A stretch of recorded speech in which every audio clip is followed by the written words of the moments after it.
My name is Alex K. I'm making this video roughly 2 hours before it will be shown on the internet. I have, of my own free accord, elected to undergo the procedure known as severance.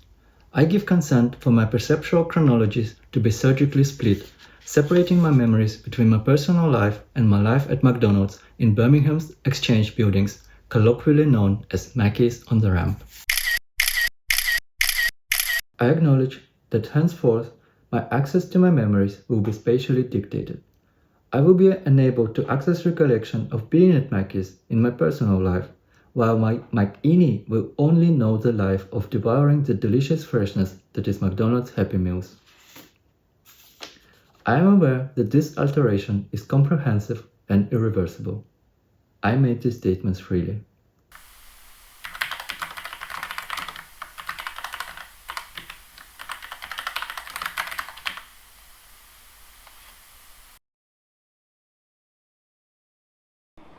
Now, let's back up here and let's go play a movie.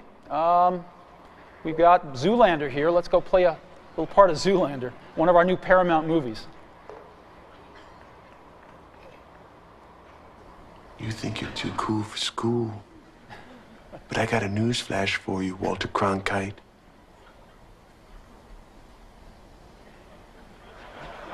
You aren't.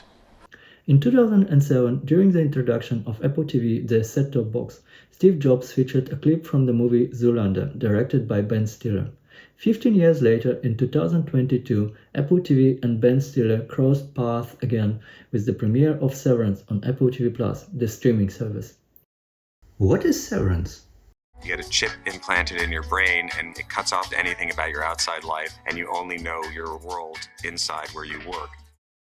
Dan Erickson, the series creator, came up with the concept because he wanted time to pass faster at a job he wasn't enjoying.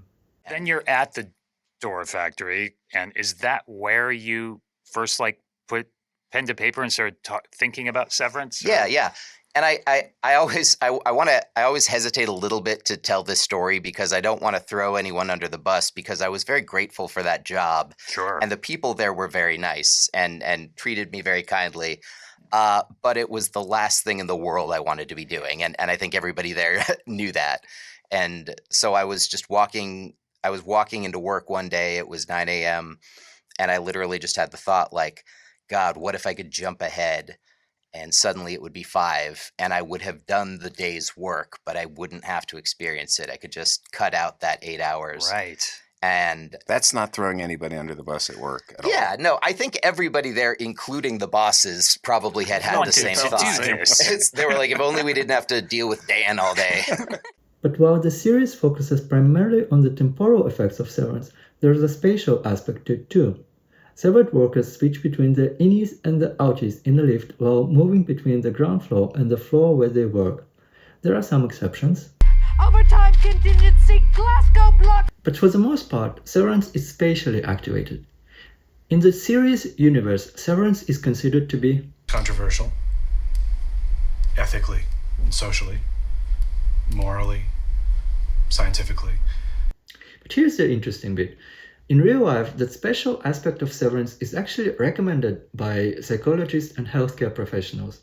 They don't necessarily call it severance, instead opting for boring terms like stimulus control, yet the idea is quite similar. The recommendation is to associate certain locations or cues with specific activities to help our brain with context switching and focus. The most common example is keeping bed for sleep only, not for watching TV, doom scrolling, eating, etc. This way, come bedtime, it's easier for you to fall asleep. Similarly, if you work from home, you might find it beneficial to use the specific desk exclusively for working. Not only does this help your brain focus when you sit down at your desk, but it also makes it easier to unwind when you leave it. Aside from helping your brain build the right associations, there are 2 main benefits to this approach. First, having whatever tools you need for work easily available right when you need them. Second, not having access to what you don't need so it doesn't distract you. Essentially, the recommendation is to spatially separate your work self. Does that ring a bell? Those were examples of physical spaces. Increasingly though, we spend days of our lives in digital spaces too. In fact, some of us spend more hours on a typical day looking at screens rather than physical environments.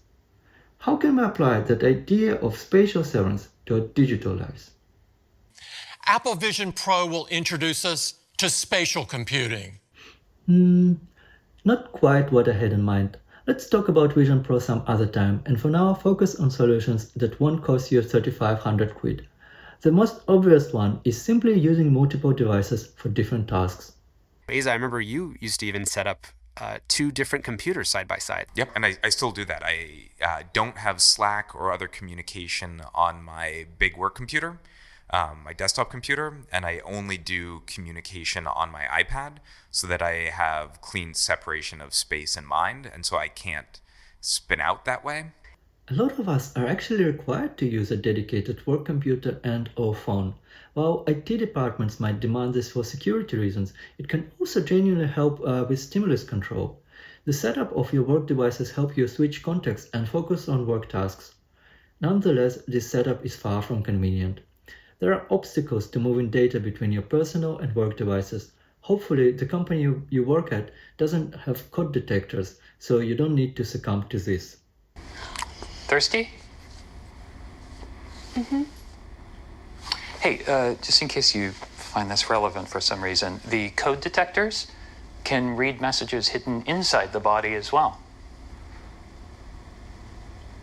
Also, when that happens, it's Milchick's job to extract the message from you. And when he asks how long ago you ingested it, I really can't recommend honesty enough. It's easier for you both if he knows which end to start from.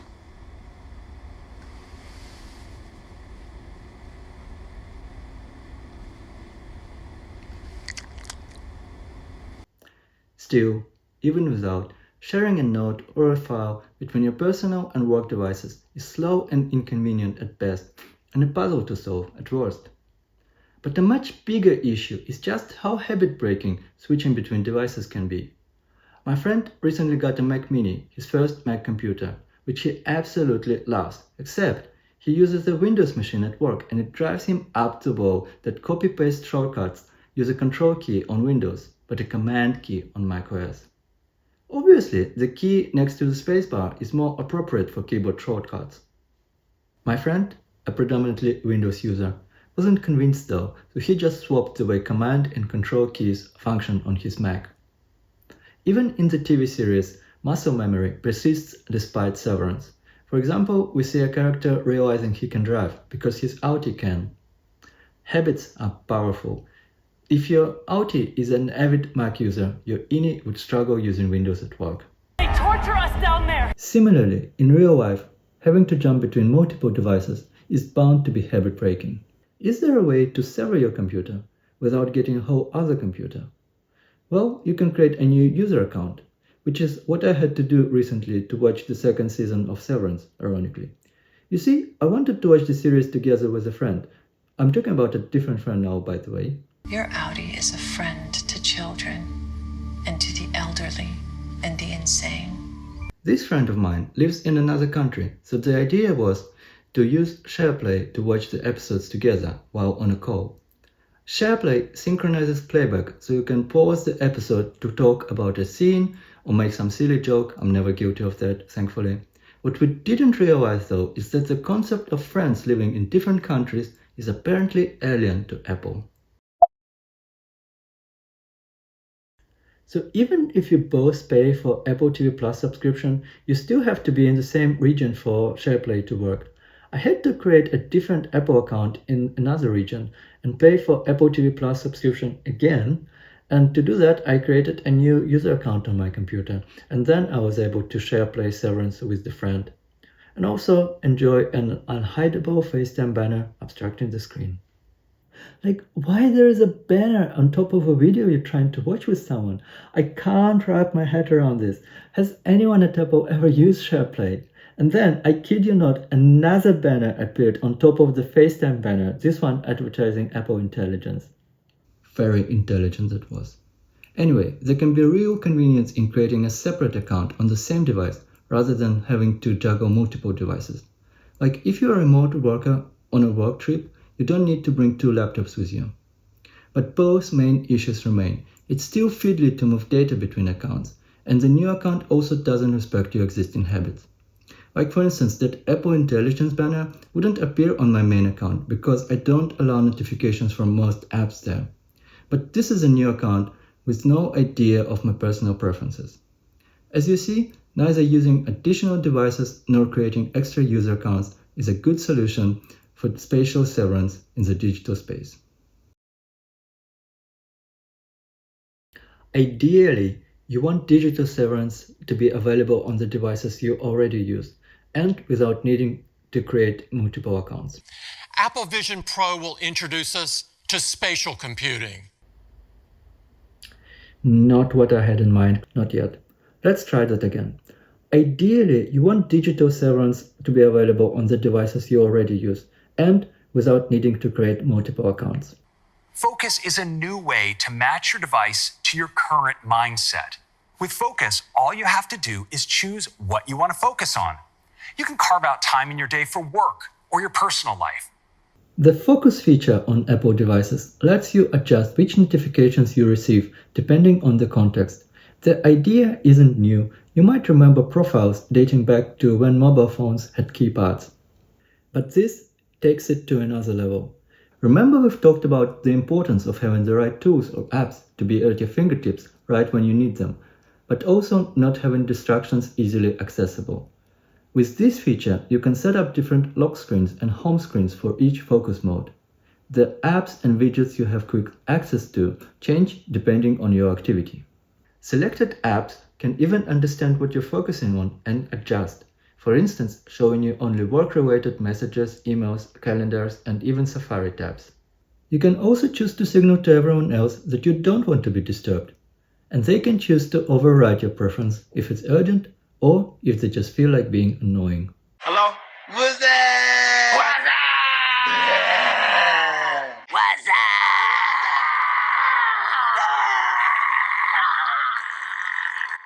Focus modes can activate automatically, like sleep focus switching on come bedtime before a workday, or work focus turning on when you arrive at the office and off when you leave. With shortcuts, you can even set up advanced automations, such as triggering a focus mode via NFC tags. This way, a cycling focus could turn on when you tap an NFC sticker attached to your bicycle.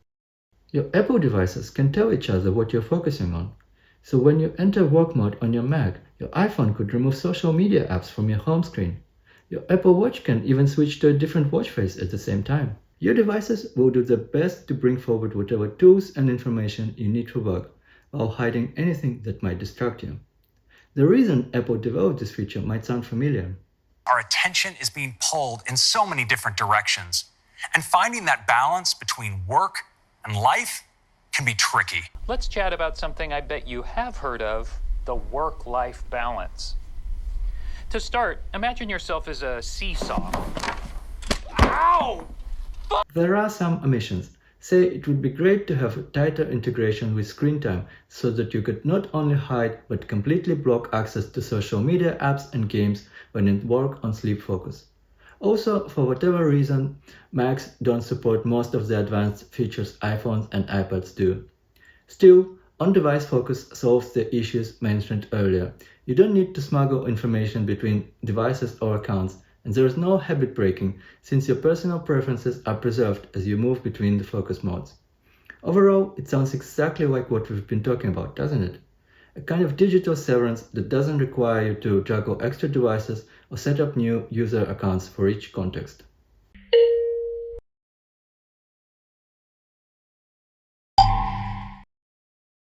Brilliant! It's not working, in it. If you ask around, you'll quickly find that not many iPhone owners really use focus modes, not to the full potential anyway. There are a lot of decisions to make when setting up focus modes. Which people and apps do you want and not want notifications from? Which apps, widgets and wallpaper should appear on the lock screen? What about the home screens? Do you want a focus mode to switch on and off automatically? If so, what are the best triggers for that?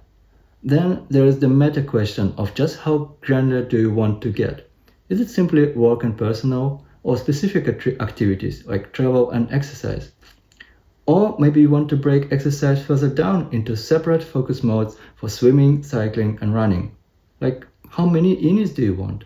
I've completed 24 files. Repeat the process for each focus mode you want to set up, on every Apple device you want them on. Not many people go through all of the hoops because there are a lot of hoops to go through. Apple tries to simplify the process by offering suggestions. Say you did not set up automations. Your Apple devices will then try to guess when it's the best time to switch a focus mode on. Your iPhone will even try to make a home screen tailored to a specific focus. But here's an example of it in practice, from an official Apple video guide, mind you. See how it suggests a big weather widget for the mindfulness focus? What does it even mean? Be mindful of the weather? There's only so much algorithms can guess about what works best for your brain. Even doing it manually might require a few attempts before you truly get a sense of what works for the you are. This is labor. A user interface that requires people to perform labor is just not going to see a widespread use.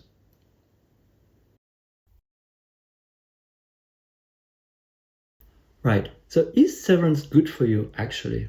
Well, at least the idea of dedicating certain contexts to certain spaces, like using your bed only for sleep or your desk only for work. Achieving this doesn't even require Mr. Milchick drilling you. Okay, but it turns out sorting this out for the digital realm is challenging. You see, the real issue with Severance is not that it's controversial ethically and socially, morally, scientifically, but that it is so damn hard to design a good user interface for it.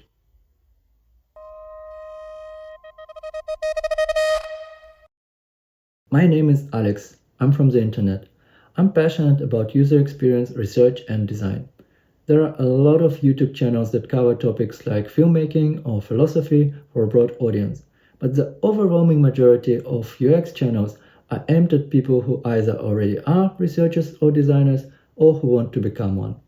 I feel like there's a place for a UX channel that's welcoming to all, and that's exactly what I aim to create. In future episodes, we'll investigate how magnets help create magical user interfaces. Magnets! Oh! Try to address one of the most prominent UX questions of the decade. The whole Pandora's box of what is a photo? And explore how the critically acclaimed video game Hades helps us understand the nature of Apple presentations. Watch this space and see you on the internet.